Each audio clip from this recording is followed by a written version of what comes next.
which was like, this is all pretty miraculous stuff, because this is now like 9:30 at night, around 9:30 at night. So the doctors arrived at the hospital, and we're going to have do surgery on you right away.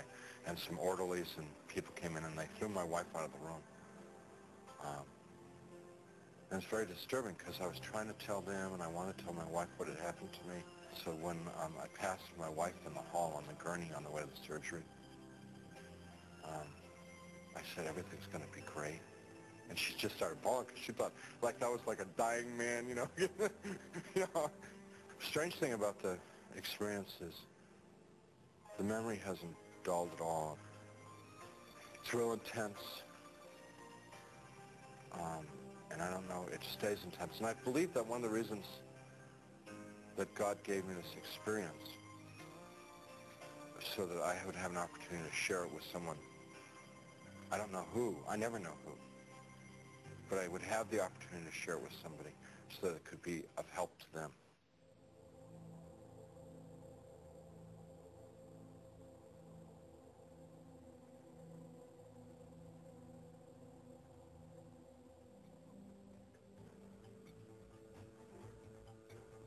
A random survey reveals that many people do not believe in a true heaven and hell.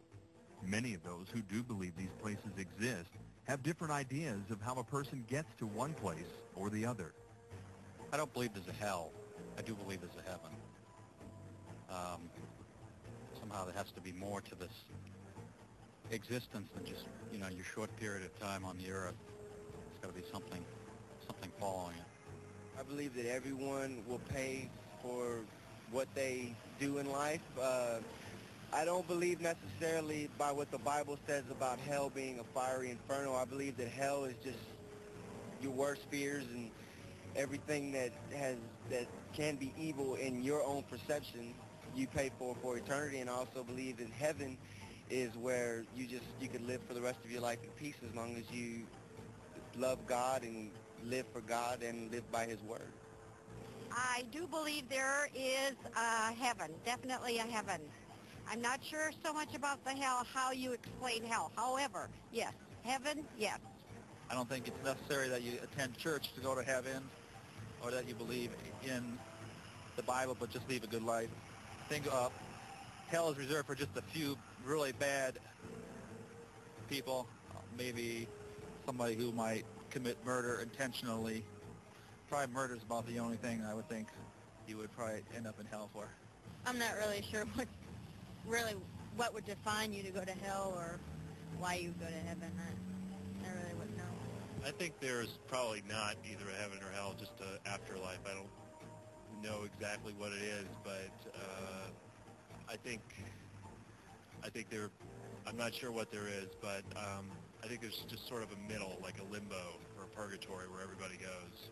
That's neither really comfortable or really traumatic. I believe that everybody, number one, in their own mind thinks of a heaven and hell, and heaven is what makes them the happiest, what they're looking forward to in the future, and what they strongly believe by their belief, whether it be God or some other deity or some other entity, that heaven does exist, and that's what they work for in life. My daughter is a proclaimed atheist, but somewhere in the back of her mind, she knows that there is, in her mind, what she wants out of the final lifetime.